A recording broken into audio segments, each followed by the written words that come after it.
요새 봄비가 이렇게 내려서 좀 공기가 좀 좋아질까 그랬더니 아직 공기가 안 좋아진 것 같아요. 어느 날 우리 중고등부 주일학교 선생님들이 학생들에게 말씀을 가르치다가 밖에 내리는 비를 보면서 학생들에게 물었어요. 지금 밖에 내리는 비가 무슨 비인지 아니? 그때 한 학생이 소리쳐 대답했어요. 주의 자비입니다. 오늘도 이 시간에도 주의 자비가 은혜 사모하는 여러분들에게 내려오시기를 축원합니다. 오늘은 섬김의 손을 회복하라 라고 하는 말씀, 2월에 우리가 섬김의 사람이 되게 하소서라고 했는데 말로만 듣고 나도 알아, 나도 그게 회복되어야 되는 줄 알고 나도 섬겨야 되는 줄 알아 라고 그치지 마시고 이제는 섬김의 손을 펼칠 수 있도록 그 손이 살아나기를 원해서 정말 섬김의 손을 회복하라 하는 말씀 묵상하도록 하겠습니다. 우리나라 사람뿐만 아니라 여러 나라 사람들이 이 손에 대해서 이런 의미를 가지고 있어요. 자, 어떤 쉬운 일을 할 때 우리 뭐라 그래요? 손쉽다 그러죠. 그죠? 일할 사람이 부족할 때 뭐라 그래요? 손이 딸린다 그래요. 뭔가 자기 것으로 만들었을 때 손에 넣었다 그러고요. 집에 찾아오는 분을 손님이라고 말하죠. 그죠? 한자 발음을 그대로 쓰기도 해요. 손숫자죠. 그래서 선택되어진 사람 선수. 그죠? 그 다음에 깃발을 들고 가는 사람 기수. 사람들이 동의나 반대를 표할 때 찬성합니다. 어떻게 표합니까? 손을 들어서 거수. 그죠? 이처럼 손은 그 사람을 대표하는 그런 다방면으로 쓰여지고 있다는 것을 우리가 알 수가 있습니다. 오늘 본문은 예수님이 회당에 들어가셨다가 만난 오른손 마른 사람을 그 손을 고치는 이야기입니다. 예수님께서 주일날 안식일날이죠. 회당에 들어가시니까 거기 오른손 마른 사람이 있었습니다. 이 손이 말랐다고 하는 것은 피순환이 안 된다는 의미도 있고요. 손의 근육이 상실되어졌다라는 의미도 있습니다. 특별히 이날은 안식일이었어요. 바리새인들이 예수님을 모함하기 위해서 악의적인 도구로 사용하기 위해서 데려다 놨다라는 의미도 있습니다. 왜 그렇게 보는가 하면은요, 이 6장 1절부터 5절에서 안식일에 예수님과 제자들이 밀밭 사이로 지나가시다가 배가 고프니까 이삭을 잘라 비벼서 그 미라를 먹을 때 바리새인들이 이걸 문제로 삼아가지고 충돌이 있었거든요. 그러니까 오늘도 이제 회당 안에서 더 많은 사람들 가운데에서 안식일의 법을 준수하지 않는 것에 대한 증거를 삼으려고 이러한 손 마른 환자를 데려다 놓지 않았을까라고 봅니다. 그래서 7절 이렇게 말하죠. 서기관과 바리새인들이 예수를 고발할 증거를 찾으려 하여 안식일의 병을 고치는가 엿보았다. 그죠? 똑같은 상황을 기록한 마태복음 12장 10절에도 보면 한쪽 손 마른 사람이 있는지라 사람들이 예수를 고발하려 하여 물어봅니다. 안식일의 병 고치는 것이 옳으니까 함정이 보이지 않습니까? 이 사건을 기록하고 있는 복음서 기자들은 여기서 무엇을 우리에게 보여주려고 이 사건을 여기다 기록했을까요? 여러분, 그들은 유대인들이었습니다. 유대인들의 특징이 뭐죠? 계명을 잘 지키는 사람들. 계명 가운데 어떤 계명이 있어요? 안식일을 기억하여 거룩히 지키라 하는 계명이 있어요. 하나님은 그들에게 큰 그 3대 제사를 주셨죠. 유월절, 오순절, 그리고 수장절 뿐만 아니라 5대 제사를 주셨어요. 그리고 십계명을 주셨어요. 그런데 여러분, 이 세 가지 아주 소중하게 그들에게 가르쳐준 이 모든 계명과 율법과 제사 제도의 기준이 뭔지 아십니까? 안식일입니다. 안식일 준수에다가 그 절기의 모든 기본을 담아주셨어요. 그래서 그들에게 있어서 안식일은 상당히 중요한 거예요. 이 안식일에 대한 기록을 창세기에서 볼 수 있죠. 창세기 2장 1절로 3절에 보면 천지와 만물이 다 이루어지니라. 하나님이 그가 하시던 일을 일곱째 날에 마치시니 그가 하시던 모든 일을 그치고 일곱째 날에 안식하시니라. 하나님이 그 일곱째 날을 복되게 하사 거룩하게 하셨으니 이는 하나님이 그 창조하시며 만드시던 모든 일을 마치시고 그 날에 안식하셨음이니라 라고 말씀합니다. 여러분, 천지와 만물을 다 이루어지는 날이 언제일까요?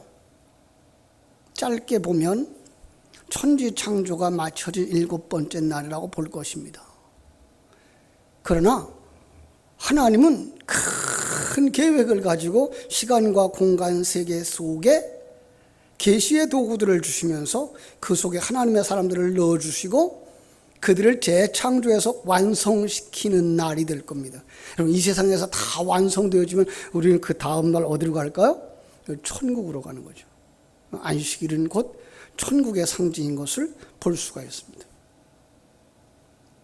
출애굽기 20장에도 네 번째 계명, 그죠? 안식일을 기억하여 거룩하게 지키라라는 말씀 속에는 아니 엿새 동안에 힘써 내 모든 일을 행할 것이나 일곱째 날은 내 하나님 여호와의 안식일인즉 너나 내 아들이나 내 딸이나 내 남종이나 내 여종이나 내 가축이나 문 안에 머무는 객이라도 아무 일도 하지 마라. 왜? 이는 엿새 동안에 나 여호와가 하늘과 땅과 바다와 그 가운데 모든 것을 만들고 일곱째 날에 쉬었으므라. 그러므로 나 여호와가 안식일을 복되게 하여 그날을 거룩하게 하였느니라. 그래서 유대인들이 안식일을 철저하게 지켰습니다. 여러분, 그런데 안식일을 철저하게 지키는 유대인들을, 제사를 잘하고 있는 유대인들, 계명을 잘 지키는 유대인들을 향하여서 예수님은 책망하신 걸 아십니까? 그 안식일의 의미를 왜곡하고 있기 때문에 그냥 천지만 창조가 끝난 것을 기념하고 하나님께 경배하는 날로. 그런데 성경은 그 안식일을 지키면서 뭘 보게 하시는 거예요? 천국을 보게 하시는 거예요. 그래서 우리는 일주일에 한 번씩 예배하면서 뭐 할 수 있는 거예요? 천국을 바라보고 가는 사람이 되어줘야 되는 거죠. 그래서 안식일이 천국의 그림자라고 가르쳐주고 있는 것입니다. 성경이 제시하고 있는 안식일의 개념은 하나님의 천지 창조 사역을 받아들임과 새 창조의 사역을 깨닫게 하셔서 안식일을 지키면서 천국 백성의 축복을 확인하고 안식일을 지키면서 천국을 소망하는 사람으로 만드는 거예요. 그래서 예수님이 이 땅에 오셨을 때에 이 귀한 진리를 깨닫게 하시려고 안식일에 병자를 고치십니다. 유대인들의 생각에는 있을 수 없는 일이죠. 안식일은 뭐 하면 안 돼요? 일을 하면 안 된다고 생각했고, 왜 다른 날도 있는데 하필이면 안식일 날 병자를 고치느냐라고 시비를 걸었죠. 여러분, 그런데 왜 예수님은 어떤 면에서 고의로 일부러 안식일에 병자들을 고치셔요? 왜 그런지 아십니까? 금방 얘기했어요. 안식일은 어디를 상징한다고요? 천국을. 그럼 천국에 병자가 있으면 돼요? 안 돼요? 안 되죠. 천국에는 모든 병자가 다 회복된 날, 모든 미완성이 완성된 날, 바로 이렇게 하나님의 큰 계획이 들어있는 날인데 그들에게 보여주기 위해서 뭐예요? 병자를 고치시는 거예요. 천국에는 병자는 없다. 천국에는 모두가 다 회복되어지고 하나님이 통치하시는 곳, 완전한 곳, 임마누엘을 누리는 곳이다 라는 것을 보여주시는 거예요. 그래서 예수님께서 오늘도 손 마른 사람에게 뭐라고 말씀하셔요? 내 손을 내밀라. 병든 자가 손을 내밀었습니다. 그랬더니 그 손이 회복되었습니다. 지금도 살아계신 우리 주님은 이 시간에도 우리에게 손을 내밀라 말씀하시는 줄로 믿습니다. 왜요? 우리 가운데 혹 손 마른 환자 있기 때문입니다. 이것이 내 모습일 수 있고 우리의 모습일 수 있습니다. 우리도 한쪽 손 마른 사람처럼 정상적인 손의 기능을 상실한 채 살아가고 있는 경우를 보게 되는 겁니다. 그럼 성경이 말하고 있는 오른손은 어떤 의미를 담고 있을 것인가? 안식일이 천국의 의미를 상징하는 것처럼 오른손에도 어떤 깊은 의미를 담아주고 계시는 것을 보게 됩니다. 성경은 손에 관한 기사가 구약과 신약의 다양한 의미로 쓰이고 있는데 특별히 구약에서 하나님의 손에 특별한 의미들을 담았습니다. 출애굽기 15장 6절에 보니까 여호와여 주의 오른손이 권능으로 영광을 나타내시나이다. 여호와여 주의 오른손이 원수를 부수시나이다. 권능과 권세를 상징하고 있지 않습니까? 출애굽하실 수 있도록 도우신 하나님의 손, 홍해 바다를 건널 수 있도록 도우신 오른손. 이사야서 11장에도 말씀하십니다. 두려워하지 마라, 내가 너와 함께함이라. 놀라지 마라, 나는 네 하나님이 됨이라. 내가 너를 굳세게 하리라. 참으로 너를 도와주리라. 참으로 나의 의로운 오른손으로 너를 붙들리라. 바벨론에서 포로 되어져 가고 있는 백성들, 그 생활이 너무 고되고 힘들어. 그런데 하나님이 그들을 위로하시는 말씀, 두려워하지 마라. 나의 오른손으로, 의로운 오른손으로 너를 붙들리라 말씀하시는 겁니다. 시편 138편 7절에서도 내가 환난 중에 다닐지라도 주께서 나를 살아나게 하시고 주의 손을 펴사 내 원수의 분노를 막으시며 주의 오른손이 나를 구원하시리이다. 아멘. 여러분, 이렇게 성경은 하나님의 손, 하나님의 일하심에 대하여서 하나님의 손이라는 말을 표현하고 있는 것을 볼 수가 있습니다. 신약에 와도 그렇습니다. 신약에 와도 예수님의 손은 치유의 손으로, 축복의 손으로. 여러분, 그런데 마태복음 6장 3절에 보면 그 손을 우리에게 요구하십니다. 너는 구제할 때에 오른손이 하는 것을 왼손이 모르게 하여 네 은밀함을, 구제함을 은밀하게 하라. 은밀한 중에 보시는 너희 아버지께서 갚으시리라. 여러분, 제가 이 시간에 몇 구절의 성경을 인용했는데 여기 어떤 공통점을 발견하셨습니까? 손? 맞습니다. 어떤 손이죠? 오른손입니다. 성경이 강조하고 있는 건 오른손입니다. 성경이 오른손은요, 바른 쪽이고 하나님 편이고요. 하나님의 손을 의미하는 것이고 하나님의 권능과 영광과 사랑을 의미하고 있습니다. 그런데 오늘 여기 이 환자는요, 그 오른손이 마른 것입니다. 그렇다면 오늘 본문에서 예수님이 이 오른손 마른 사람을 고쳐주심으로써 회복케 하신 것처럼 저와 여러분에게 있어서 어떤 손이 회복되어지기를 원하실까요? 여러분, 한번 손을 내놔 보세요. 내 손은 누구의 손이에요? 주님의 손입니다. 우리가 예수님을 영접하는 순간 우리의 마음이 주님의 마음이 된 것처럼 내 손이 주님의 손이 되었습니다. 그런데 이 손이 말라있지는 않나요? 어떻게 회복되어져야 될까요? 물론 주님을 환영하는 손, 주님께 구하는 손, 주님 앞에 기쁨과 손 들고 나가는 손이 되어져야 될 것입니다.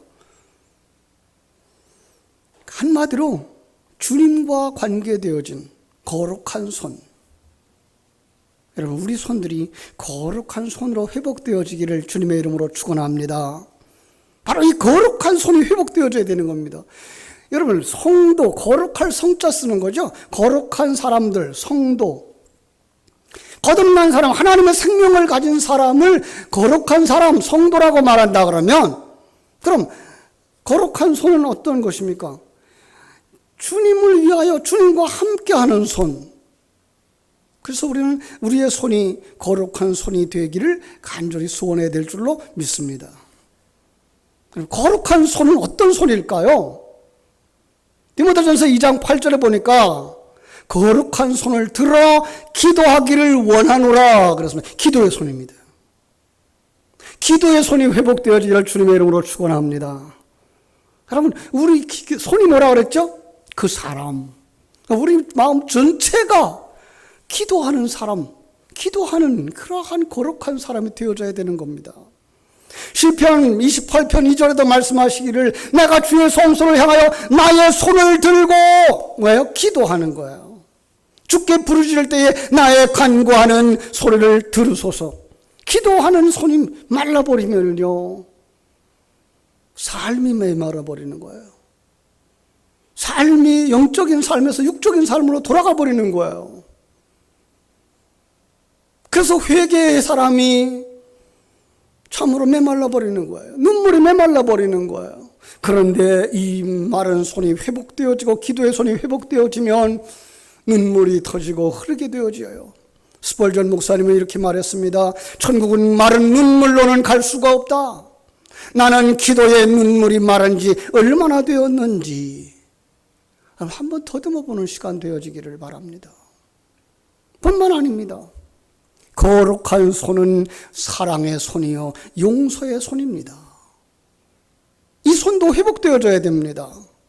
예수님이 먼저 손을 내밀어 용서하라고 말씀하고 있는 것입니다. 그 주님의 손, 우리의 손이 이제 주님의 손이 되어져야 된다고 말씀하고 있지 않습니까?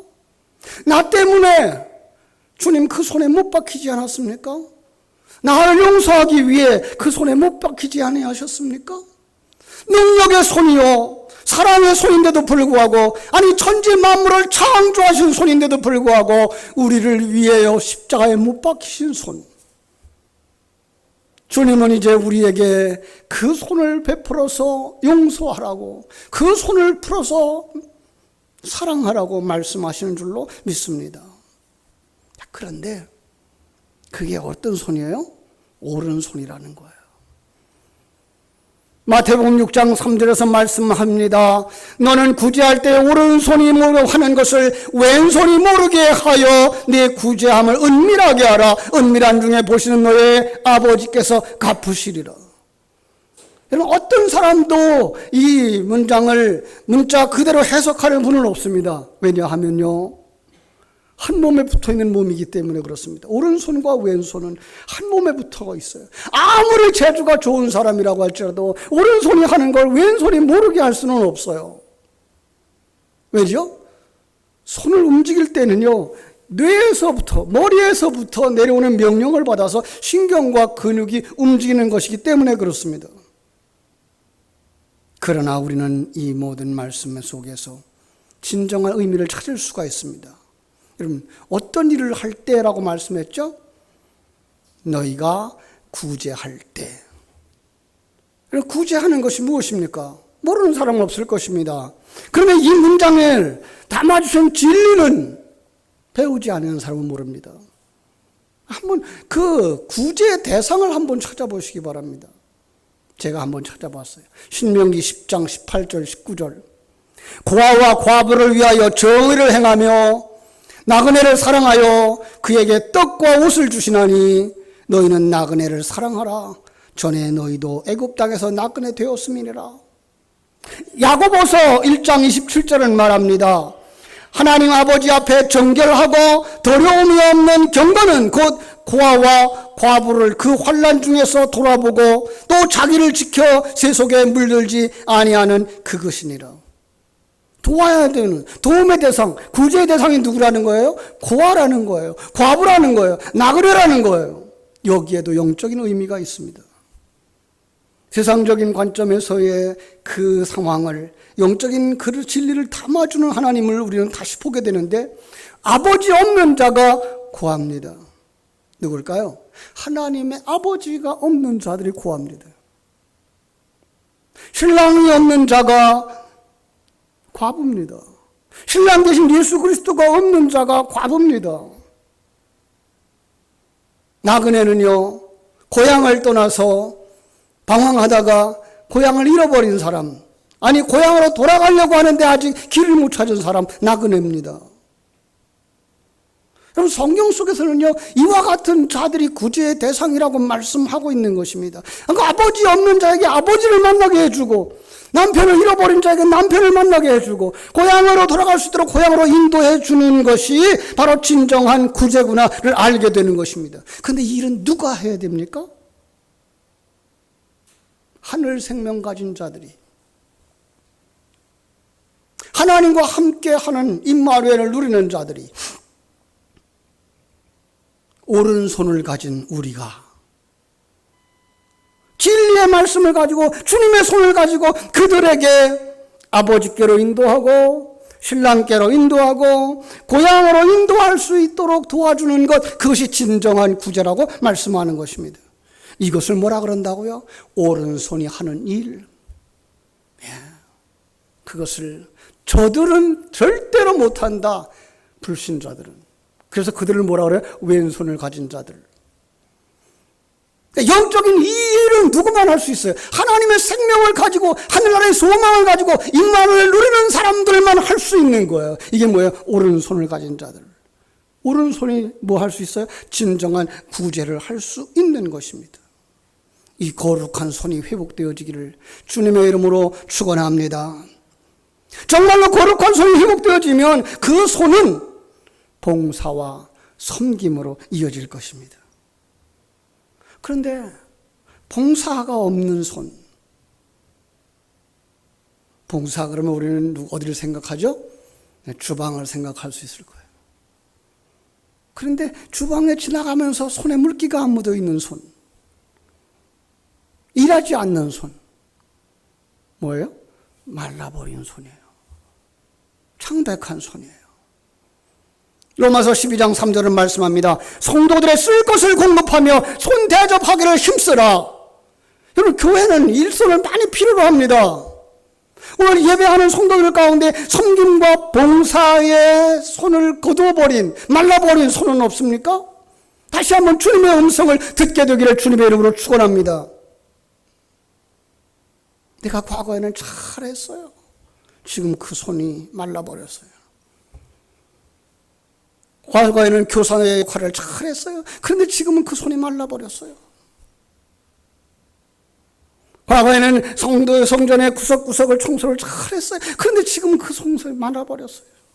여러분, 내가 놓아버린 일, 그 누군가가 나 대신 이중으로 삼중으로 힘들어하고 있다는 사실을 여러분은 잊지 마시기 바랍니다. 내가 해야 할 그 일, 내가 있어야 할 그 자리를 누군가에게 떠맡기고 있지는 않습니까? 그가 지금 성전에 있는 오른손이 말라버린 사람이라는 사실입니다. 다시 한번 내 자신의 손이 마르지 않았는가 살펴볼 수 있기를 주님의 이름으로 축원합니다. 마태복음 10장은 이렇게 말씀하십니다. 너희를 영접하는 자는 나를 영접하는 것이요 나를 영접하는 자는 나 보내신 이를 영접하는 것이니라. 선지자의 이름으로 선지자를 영접하는 자는 선지자의 상을 받을 것이요 의인의 이름으로 의인을 영접하는 자는 의인의 상을 받을 것이요 또 누구든지 제자의 이름으로 이 소자 중 하나에게 냉수 한 그릇을 주는 자는 내가 진실로 너에게 이르노니 이 사람이 결단코 상을 잃지 아니하리라. 여기 너희는 예수님을 영접한 자입니다. 오른손을 가진 자입니다. 그들이 해야 될 일이 무엇입니까? 영접하는 일입니다. 대접하는 일입니다. 돕는 일입니다. 여러분, 예수님을 영접하셨죠? 하나님의 생명을 가졌죠? 거룩한 오른손을 가졌죠? 이제 어떻게 해야 됩니까? 돕는, 섬기는 일을 하셔야 됩니다. 41절은 말씀했습니다. 선지자의 이름으로 선지자를 영접하는 자는 선지자의 상을 받을 것이요 의인의 이름으로 의인을 영접하는 자는 의인의 상을 받을 것이라 했습니다. 여러분은 예수님을 영접한 사람들 아닌가요? 예수님과 동행하는 사람이 아닌가요? 내가 사는 것 이제 내가 아니요 내 안에 그리스도께서 사는 것이라고 고백하지 않나요? 그래서 우리는 이렇게 찬송했죠. 내가 그리스도와 함께 십자가에 못 박혔나니 그런즉 이제 내가 산 것 아니요 오직 내 안에 예수께서 사신 것이라. 이제 내가 거룩한 손을 가지고 사는 것은 나를 사랑하사 자기 몸 버리신 예수 위에 사는 것이라. 여러분, 나는 이제 죽었고 내 안에서 예수님이 사시는데 입술은 주님의 사랑을 말하고 주님의 섬김을 말하는데 우리의 손과 우리의 발이 말라버리지는 않았습니까? 오늘 이 예배를 통해서 여러분의 손이 회복되어지기를, 섬김의 손이 회복되어지기를 주님의 이름으로 축원합니다. 42절 말씀하셨습니다. 또 누구든지 제자의 이름으로 이 소자 중 하나에게 냉수 한 그릇이라도 주는 자는 내가 진실로 너에게 이르노니 이 사람이 결코 상을 잃지 아니하리라. 냉수 한 그릇, 누가 줄 수 있습니까? 냉수를 가진 사람이 줄 수 있습니다. 생명수입니다. 여러분, 진리의 생수를 가지고 있지 않습니까? 지금 목말라 하고 있는 이들을 향하여서 그 손을 내밀어야 하지 않겠습니까? 거듭난 성도들에게 요구하시는 것입니다. 섬기라고. 그러면서 약속하십니다. 섬김에는 하나님의 보상이 있느라고.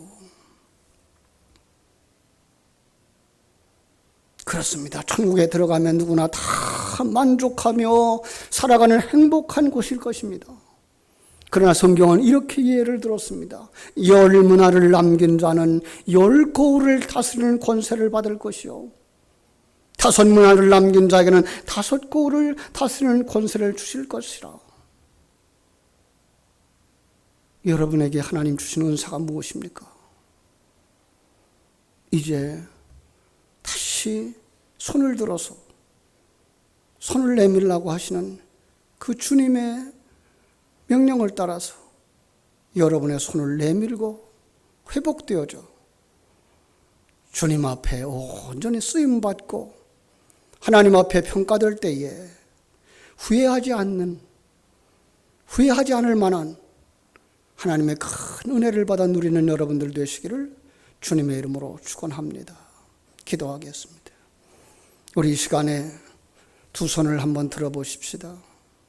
주님, 우리 나의 마른 손을 회복시켜 주옵소서. 이 시간에 우리 한 1분 동안만 한번 통성으로 기도하겠습니다.